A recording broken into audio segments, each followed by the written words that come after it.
Hey, this is the Daily Overpass. My name is Eric and I make apps. Now today, let's talk about the benefits and drawbacks of beta builds.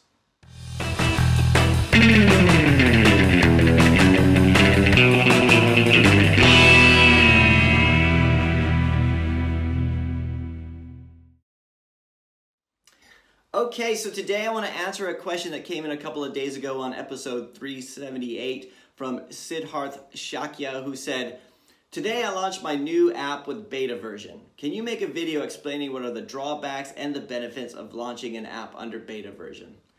Now, Siddharth, to be honest with you, and I'm ashamed to admit this, for my own apps, I've never done a beta version. I know I should. I know we got lots of users. I'll just put things out there, and sometimes it backfires. Like I talked about the GDPR consent form last week that I got all these bad reviews immediately, and I had to pull it. Right? Sometimes that's not a good strategy. But for me, it's always been hard for me to find beta groups, and I don't really have like a lot of people that I could get to beta test.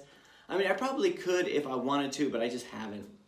Right, but for clients, we've done it a lot. And here's the tools that we use for beta testing. On iOS, we obviously use TestFlight. I'm very familiar with that. I've done so many releases to TestFlight for clients, right? And on Android, on Android, on Google Play, it used to be really difficult. You used to have to set up like a Google Plus group and everything like that. And I think it must be easier now since Google Plus is no longer in the equation, but I haven't used it. I still use the one that I was using before, which is, we use something called Test Fairy. And that's like free for up to 10 apps. And then it's like ridiculously expensive if you have more than 10, right? It's like one of those, it's a typical app economy, right? Everything is really inexpensive until you just pass that one threshold, and then you're talking about hundreds of pounds a month.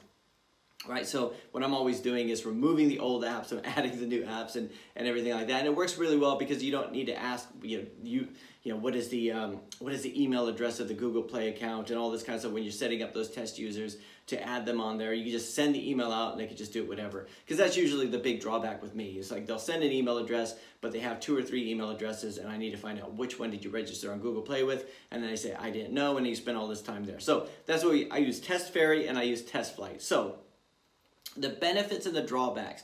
Now, it's difficult when you talk about clients and everything like that, but obviously the benefit is that you get to try something out before you go live, right? You could put it out there and have people use it, find out if there's any bugs, if there's any feedback early on. It's obviously a good idea and everything, especially with clients. It makes them feel a lot better if we can go live. Now, the drawback is you have to find lots of people to do it, and like if you're an indie developer, you might not have all those kind of friends to do it.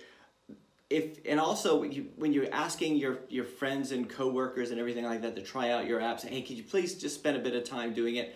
They want to help you out, so they don't want to give you advice that's just like, yeah, no, it's fine, I think it's really good or whatever, because they feel like I'm not adding value. So they'll look for little things that aren't really an issue. So like if you put it out there, they'll say, some people might think that icon is ugly. I think it looks fine, but some people might. Or some people might be confused by this. Or some people might be this. I thought it was fine, whatever. And you're like, no, I don't want you to guess what other people do, right? And so then all of a sudden you got all this scope creep, which is the other major drawback. It could be the major drawback. And this goes more to working with clients, because if it's your own app, you want to find these things early on. If it's a client application and you put it out into beta version, you obviously want to find all the bugs, you want to find all this stuff early, but you also need to make it very clear that this is not, we're not adding functionality, we're not changing functionality. Or if we do, we have to quote for it because we built it up to this point. The finish line is right there and we're just about to cross it, and at this point we can't introduce any changes.